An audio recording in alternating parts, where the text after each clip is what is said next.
Hello friends, welcome to our channel BPSC right way. स्वागत है आप सभी का हमारे चैनल बीपीएससी राइट वे पर। आज मैं आपके लिए लेकर आई हूँ सितंबर महीने के बिहार से संबंधित सभी महत्वपूर्ण करंट अफेयर्स जो आपके आने वाली परीक्षाओं के दृष्टिकोण से अति महत्वपूर्ण है।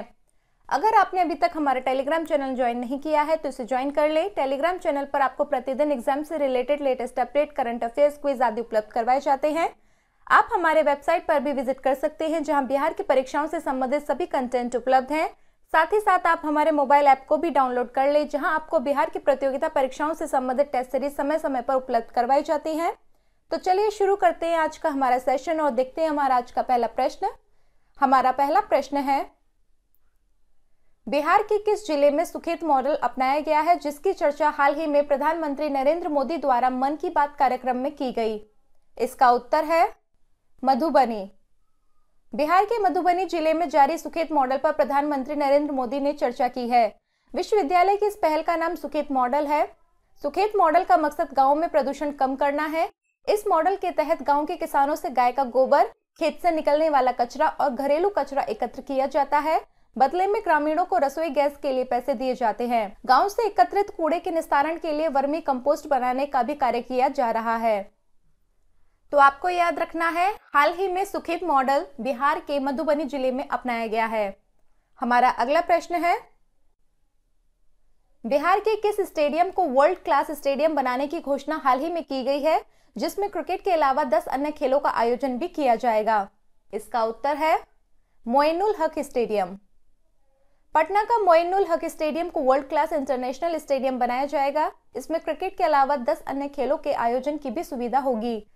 कला, संस्कृति एवं युवा विभाग ने मोइनुल हक स्टेडियम के जीर्णोद्धार से संबंधित एक प्रस्तुति मुख्यमंत्री नीतीश कुमार के समक्ष वीडियो कॉन्फ्रेंसिंग के माध्यम से दिया। तो आपको याद रखना है, बिहार के मोइनुल हक स्टेडियम को वर्ल्ड क्लास स्टेडियम बनाने की घोषणा हाल ही में की गई है जिसमें क्रिकेट के अलावा 10 अन्य खेलों का आयोजन भी किया जाएगा। हमारा अगला प्रश्न है, बिहार के किस प्रसिद्ध साहित्यकार और बिहार के पूर्व IAS अधिकारी का हाल ही में निधन हो गया? इसका उत्तर है भगवती शरण मिश्रा। देश के प्रख्यात साहित्यकार और पूर्व IAS अधिकारी भगवती शरण मिश्रा का निधन हो गया है। वे मूल रूप से बिहार के रोहतास जिले के संजौली प्रखंड के बेनसागर गांव के रहने वाले थे। 81 वर्षीय भगवती शरण मिश्रा ने 100 से अधिक पुस्तकें और ग्रंथ लिखे हैं। भगवती शरण मिश्रा बिहार के शिवहर जिला बनने के बाद वहां के पहले DM भी रहे। 6 अक्टूबर 1994 को शिवहर जिला बनने पर जिला के प्रथम DM के रूप में भगवती शरण मिश्रा को पदस्थापित किया था। बता दें कि वे यहां पर 2 बार जिलाधिकारी बनाए गए थे। तो आपको याद रखना है, बिहार के प्रसिद्ध साहित्यकार और पूर्व IAS अधिकारी भगवती शरण मिश्रा ने 100 से अधिक पुस्तकें और ग्रंथ लिखे हैं। उन्हें शिवहर जिला का प्रथम DM भी बनाया गया था। हमारा अगला प्रश्न है, हाल ही में किस योजना के तहत बिहार के शहरी गरीब के लिए 30 वर्ग मीटर का 16 नगर निकायों में 7,500 पक्का घर बनाने की घोषणा की गई है? इसका उत्तर है प्रधानमंत्री आवास योजना शहरी। प्रधानमंत्री आवास योजना के तहत प्रदेश के 16 नगरीय नगर निकायों में 7,579 आवासों का निर्माण कार्य पूरा किया जाएगा। इस योजना पर करीब 26 करोड़ 4 लाख खर्च किए जाएंगे। इसमें SC, ST और SC, ST के अलावा अन्य लाभार्थियों के लिए योजना की राशि स्वीकृत की गई है। इस योजना के तहत वर्ष 2022 तक राज्य के शहरी बेघर गरीबों को आवास उपलब्ध कराया जाना है। इस योजना के लिए केंद्र और राज्य द्वारा राशि उपलब्ध करवाई जाती है। आवास विहीन लाभार्थियों को कम से कम 30 वर्ग मीटर में पक्के मकान दिए जाते हैं। तो आपको याद रखना है, बिहार के शहरी गरीब के लिए 30 वर्ग मीटर का 16 नगर निकायों में 7,500 पक्का घर बनाने की घोषणा प्रधानमंत्री आवास योजना के तहत की गई है। हमारा अगला प्रश्न है, बिहार के किस जिले में अंतरराष्ट्रीय स्तर का रेलवे स्टेशन बनाया जा रहा है जहां शॉपिंग मॉल, वाईफाई इत्यादि की सुविधा भी मिलेगी? इसका उत्तर है बापूधाम मोतिहारी। बिहार का बापूधाम मोतिहारी अंतरराष्ट्रीय रेलवे स्टेशन बनेगा। इसको रेलवे बोर्ड से हरी झंडी मिल गई है। देश के 3 स्टेशनों को रीडेवलपमेंट की स्वीकृति मिली है। इसमें ECR रेलवे से बापूधाम मोतिहारी स्टेशन का चयन किया गया है। बोर्ड के स्वीकृति पत्र में पहले नंबर पर बापूधाम मोतिहारी को प्राथमिकता दी गई है। इसके अलावा दूसरा नाम भुवनेश्वर का और तीसरा सोमनाथ रेलवे स्टेशन का है। तो आपको याद रखना है, बिहार में बापूधाम मोतिहारी को अंतरराष्ट्रीय स्तर का रेलवे स्टेशन बनाने की घोषणा की गई है जहां शॉपिंग मॉल और वाईफाई इत्यादि की सुविधा भी मिलेगी। हमारा अगला प्रश्न है, बिहार के किस जिले के जिलाधिकारी के द्वारा एक अनूठी पहल किताब दान अभियान प्रारंभ कर अब तक 152 से ज्यादा छोटे पुस्तकालय खोले गए हैं? इसका उत्तर है पूर्णिया। पूर्णिया के डीएम राहुल कुमार के द्वारा एक अनूठी पहल की गई है, जिसके तहत प्रारंभ किया गया किताब दान अभियान का जिले में जबरदस्त असर दिख रहा है। अब तक हजारों लोगों ने डीएम की अपील पर 1 लाख पुस्तकें दान में दी हैं। किताब दान अभियान के तहत अब तक 1 लाख से अधिक पुस्तकें दान में मिल चुकी हैं।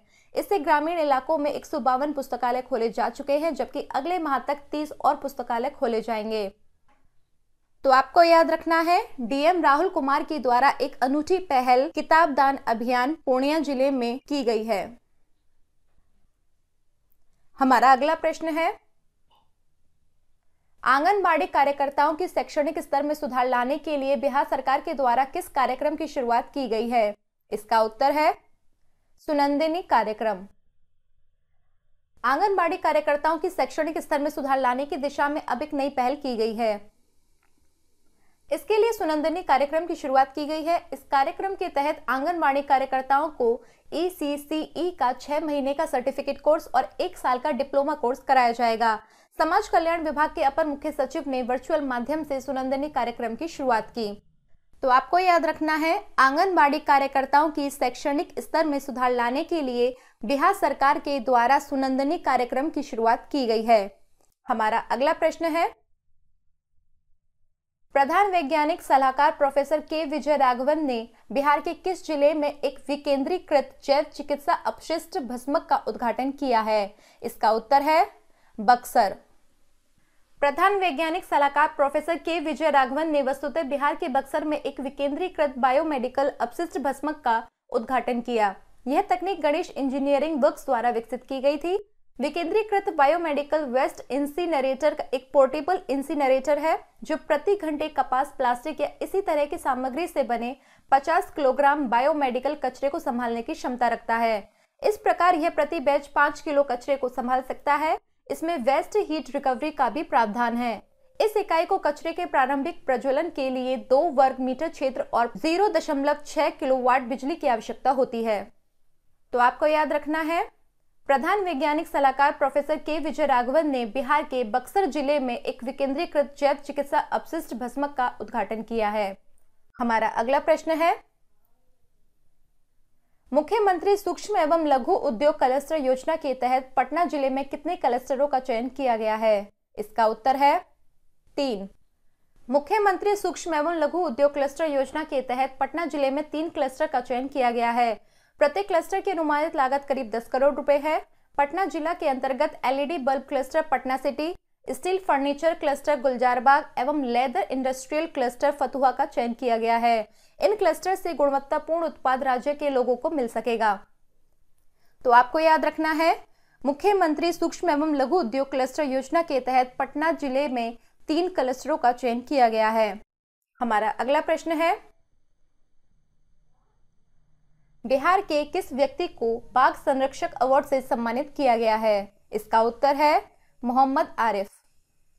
1994 में अपनी स्थापना के बाद पहली बार वाल्मीकि प्रोजेक्ट टाइगर को देश के 51 टाइगर रिजर्व में से 2 विशेष कार्यों के लिए केंद्र सरकार और NTCA अर्थात नेशनल टाइगर कंजर्वेशन अथॉरिटी की ओर से बाघ रक्षक के लिए 5वां और कैट्स अवार्ड के मामले में 14वां रैंक देते हुए पुरस्कृत किया गया है।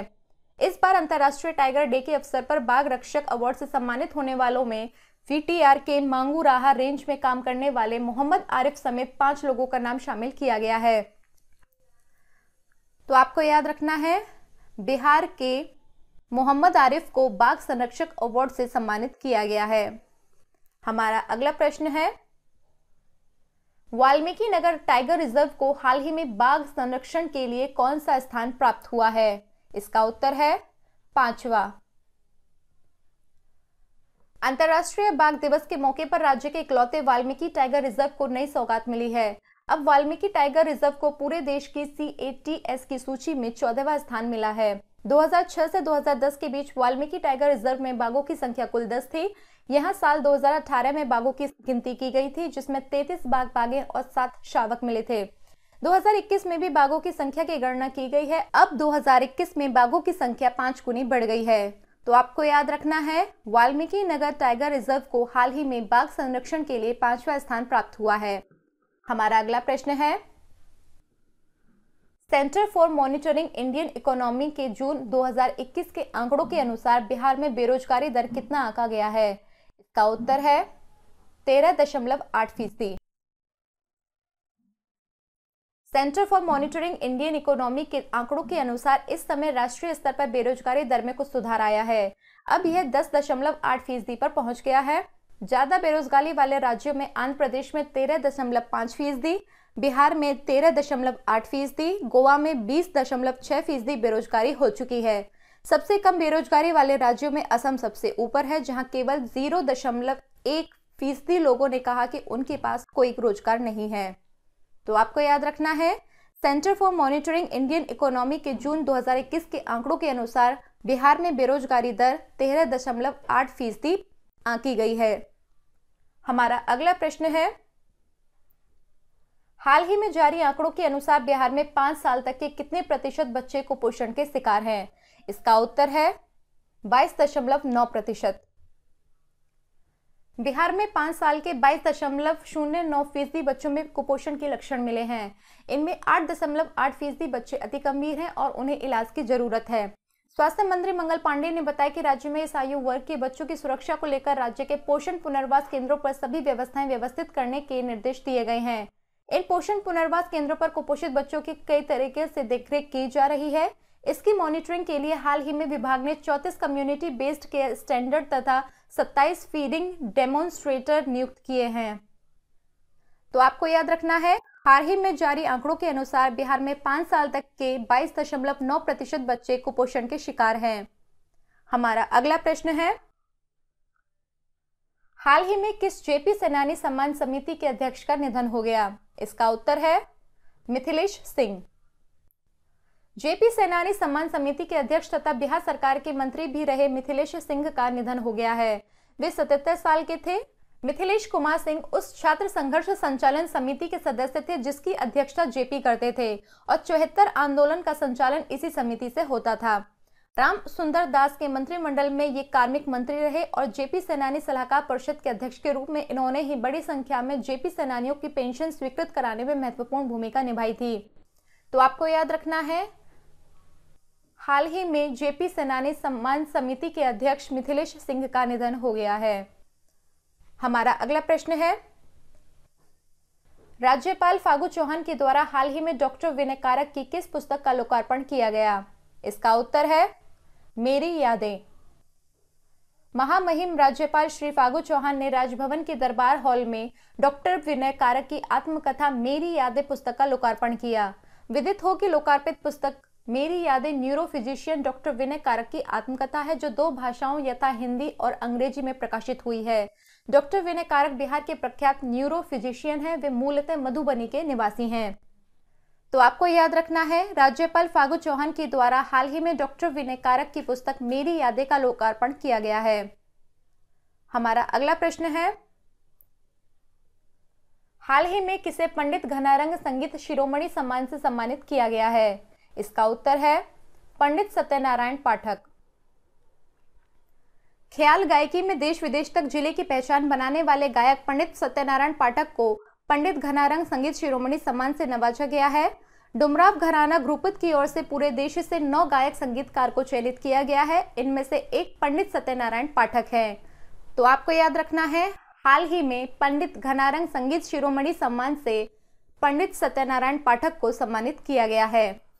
हमारा अगला प्रश्न है, बिहार राज्य सब्जी प्रसंस्करण और विपणन सहकारी संघ लिमिटेड के द्वारा सीधा खेत से घर घर तक सस्ती सब्जी पहुंचाने के लिए किस सेवा का प्रारंभ सर्वप्रथम पटना से किया गया है? इसका उत्तर है तरकारी एक्सप्रेस सेवा।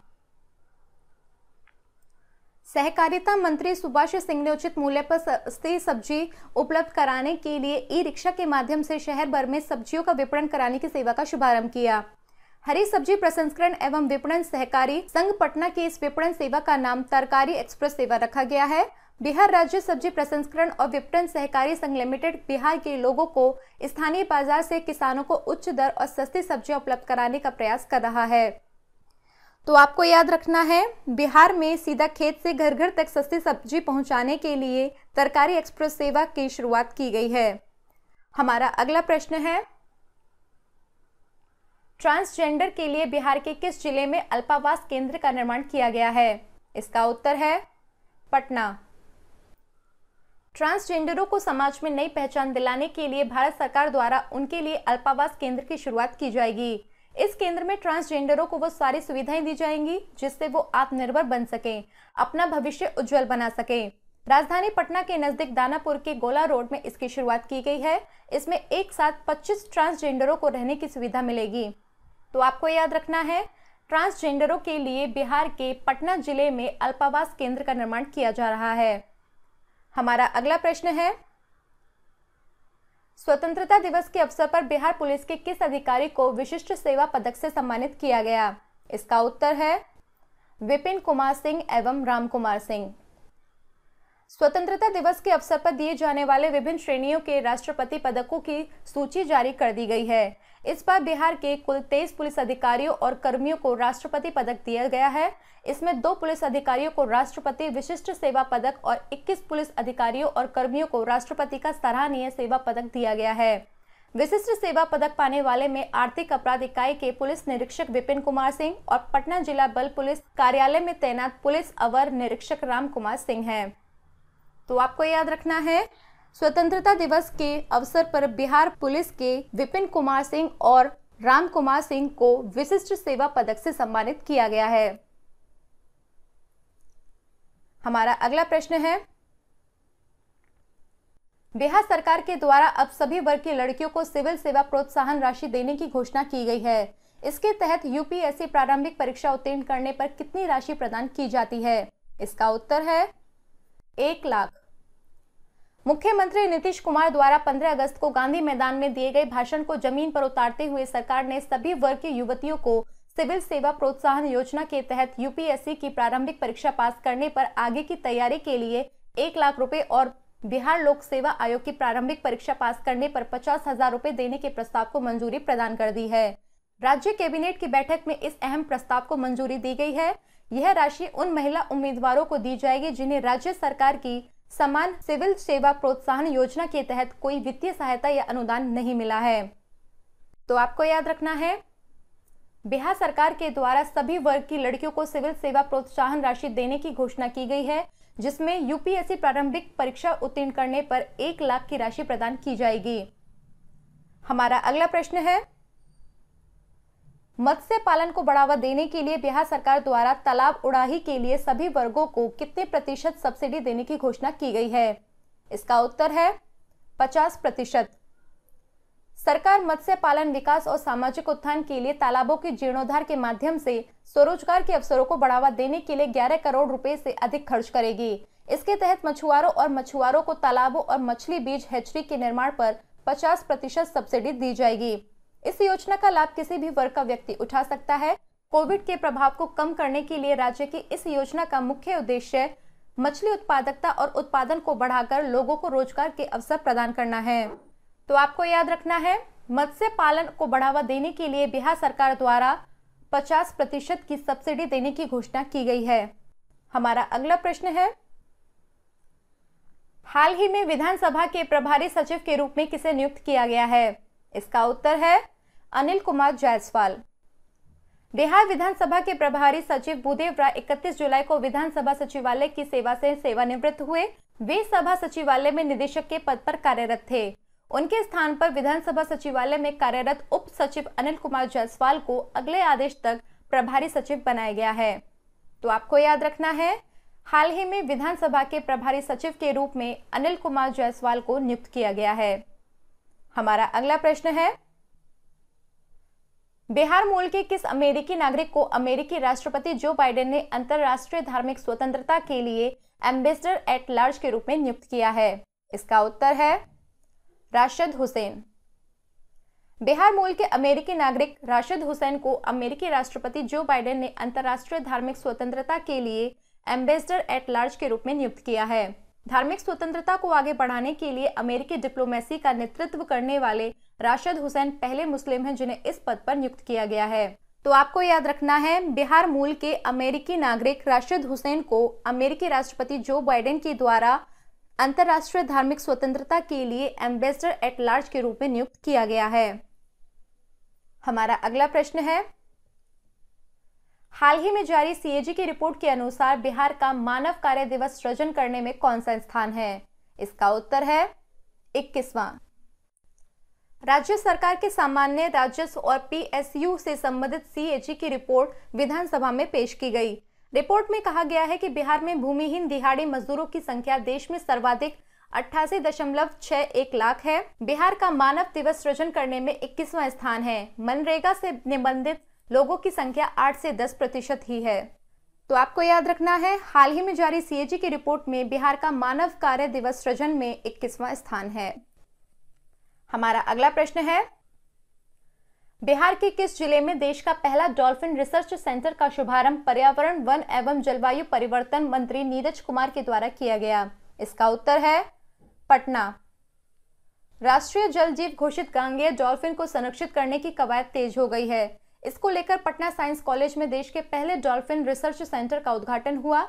उद्घाटन राज्य के पर्यावरण, वन एवं जलवायु परिवर्तन मंत्री नीरज कुमार ने किया।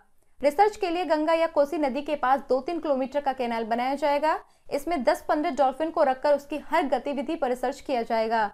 साथ ही समुद्री डॉल्फिन शो की तरह गांगेय डॉल्फिन का शो भी आयोजित होगा। तो आपको याद रखना है, बिहार के पटना जिले में देश के पहले डॉल्फिन रिसर्च सेंटर का शुभारंभ पर्यावरण, वन एवं जलवायु परिवर्तन मंत्री नीरज कुमार के द्वारा किया गया। हमारा अगला प्रश्न है, विदेश से पढ़कर भारत या बिहार लौटने वाले चिकित्सकों के मेधा निर्धारित करने के लिए किस नियमावली में संशोधन को मंजूरी दी गई है? इसका उत्तर है बिहार स्वास्थ्य सेवा संशोधन नियमावली 2021। मुख्यमंत्री की अध्यक्षता में आयोजित राज्य कैबिनेट की बैठक में बिहार स्वास्थ्य सेवा नियमावली 2021 के गठन को मंजूरी दे दी गई है। इस नियमावली के प्रभावी होने पर अब विदेश से पढ़कर भारत या बिहार लौटने वाले चिकित्सकों के मेधा निर्धारित की जाएगी। पूर्व में विदेश से पास कर बिहार लौटने वाले डॉक्टरों के विदेशी विश्वविद्यालयों द्वारा दिए गए प्राप्तांक के प्रतिशत का आधा मान्य किया जाता था।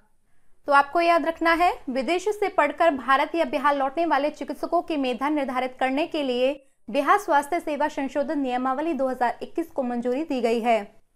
हमारा अगला प्रश्न है, बिहार के किस जिले में सीपेट ट्रेनिंग सेंटर को मंजूरी दी गई है? इसका उत्तर है भागलपुर। कैबिनेट ने भागलपुर में सीपेट के व्यावसायिक प्रशिक्षण केंद्र खोले जाने की मंजूरी दी है।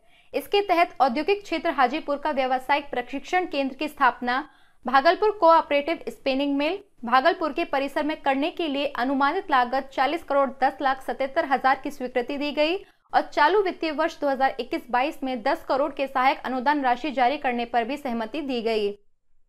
तो आपको याद रखना है, बिहार के भागलपुर जिले में सीपेट ट्रेनिंग सेंटर खोलने की मंजूरी दी गई है। हमारा अगला प्रश्न है, institute for economics and peace Sydney ने बिहार के किस व्यक्ति को अपना ब्रांड एम्बेसडर नियुक्त किया है? इसका उत्तर है अजीत सिंह। मुजफ्फरपुर के खादी ग्रामोद्योग में पंचगव्य इकाई स्थापित करने की कवायद शुरू हो गई है। गौशाला और खादी ग्रामोद्योग को संयुक्त रूप से जोड़कर इस इकाई की शुरुआत की जाएगी। गाय के गोबर से पंचगव्य बनाया जाता है, जिसमें पेंट, साबुन, शैम्पू और क्रीम समेत अन्य सामग्री होती है। इस इकाई के खुलने से मुजफ्फरपुर में रोजगार का भी सृजन होगा। सरकार और बिहार खादी ग्रामोद्योग संघ मिलकर संयुक्त रूप से इसकी शुरुआत करेंगे।